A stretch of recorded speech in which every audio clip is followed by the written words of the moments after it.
Olá, queridos alunos. Vamos lá, mais uma videoaula.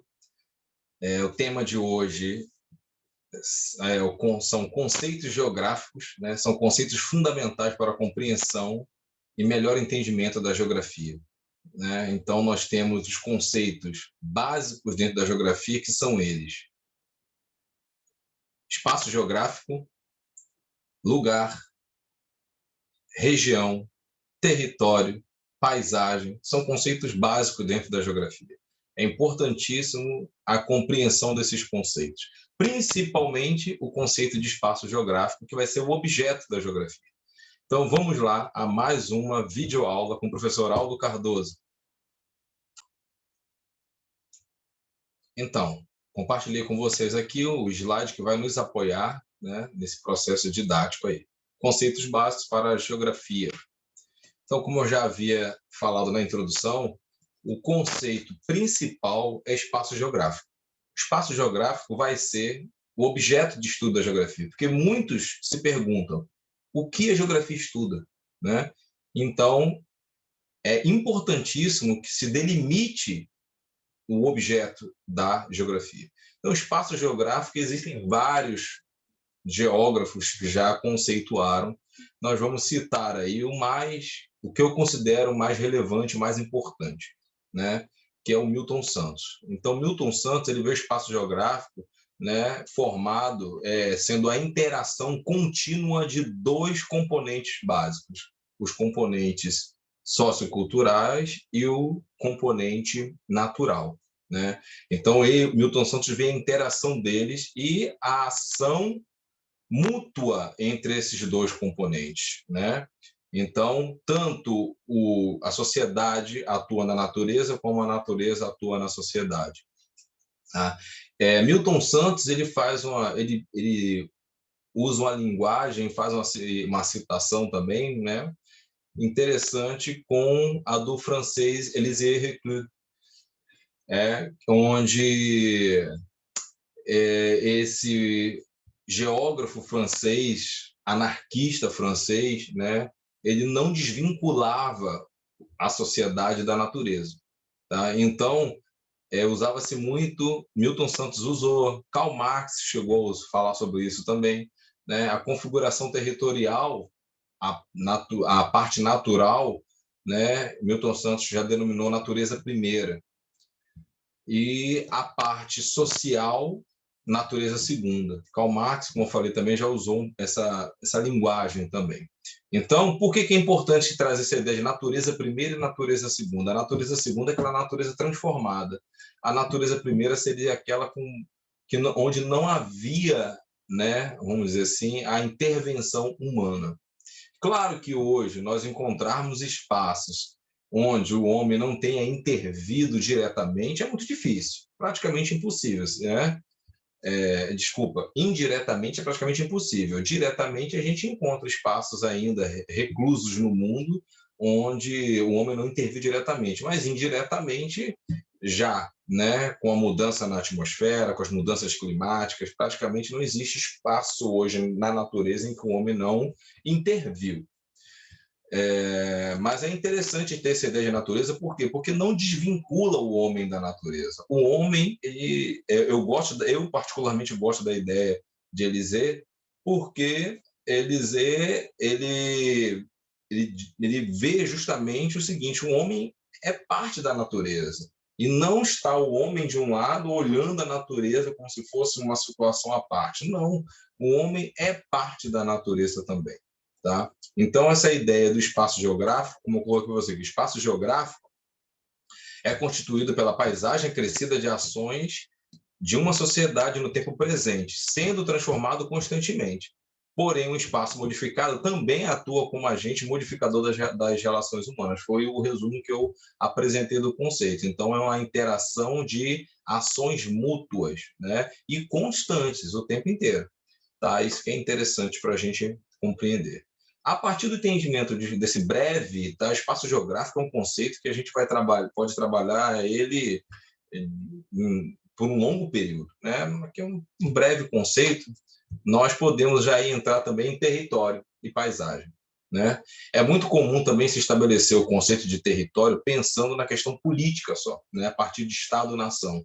Vamos trazer o território para uma situação mais simples e até micro, né? Em vez de pensar só no macro, em territórios de municípios, de estados, de reinos. Não, vamos pensar em território uma coisa micro. O que seria o território? O território seria uma porção da superfície terrestre, um espaço da superfície terrestre, né? Onde uma pessoa ou um grupo de pessoas, um indivíduo ou um grupo de indivíduos, né, exerce uma relação de posse e poder. Ele tem controle sobre aquele território, ou o grupo tem controle sobre aquele território. Posse. É um território delimitado. Então, esse conceito de território é importante para a gente entender futuramente a formação do Estado-nação, né? A população, o controle, como a população e como o poder do Estado vai exercer a posse e o controle daquele território que está entre fronteiras, desculpa, gente, entre fronteiras, tá? Então, é indispensável esse conceito de território. Numa escala micro, né, nós temos hoje o território, por exemplo, de tráfico, de traficantes, territórios de gangue, né? Então, existe essa questão do controle do espaço, de uma porção da superfície. E aí vem outros conceitos interessantes, como o conceito de territorialidade, exercer a territorialidade.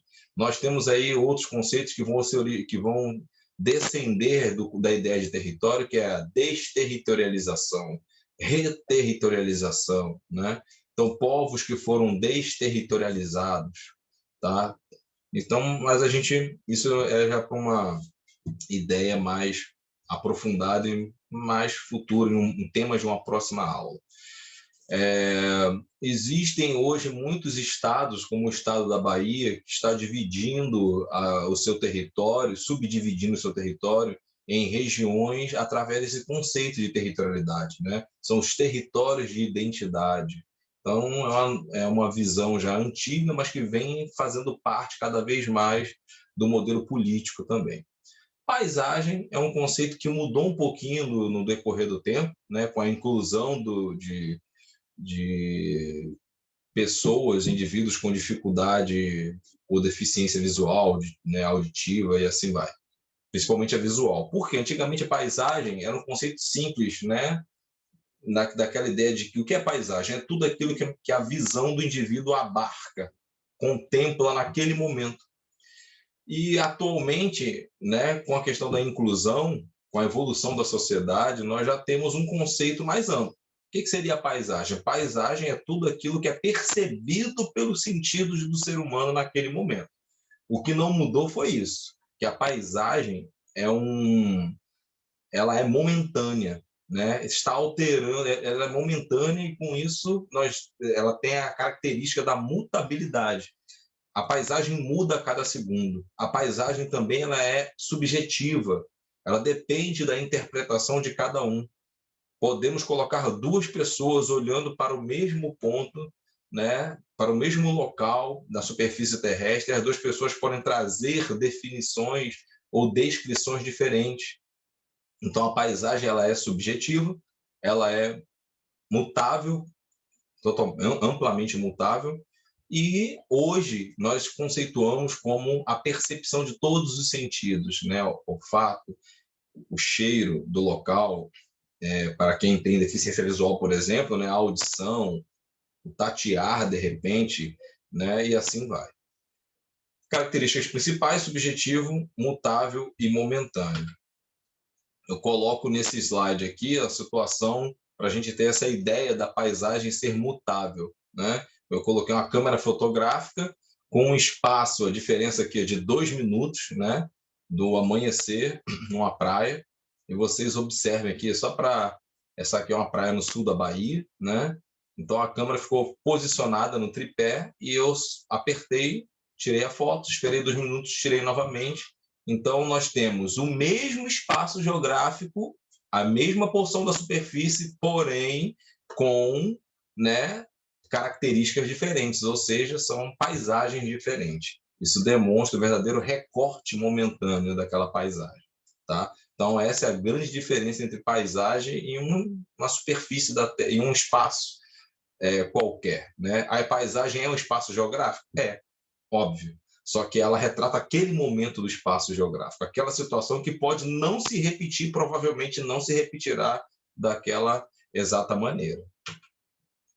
Como eu falei, a Bahia, por exemplo, está aqui, ó, dividindo, né, em territórios, né, de identidade, né, uma situação para trabalhar na regionalização do estado da Bahia. A gente vai ver isso em uma outra oportunidade. Nós temos o conceito de lugar.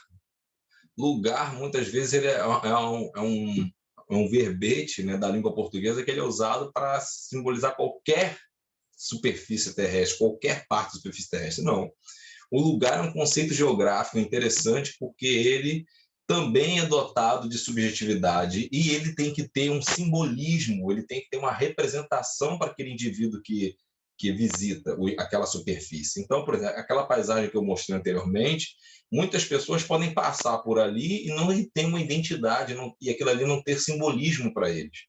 Aí é o que outros autores vão chamar de não lugar, né? Então, o lugar também é um conceito que cria subconceitos também, como não lugar, deslugar, tá? Então, o lugar é uma porção da superfície terrestre que tem que ter simbolismo e representatividade para quem está ali, para quem está visitando. Então, ele tem que ter vivência, tá? Ele tem que despertar sentimentos para quem vive, para quem está ali.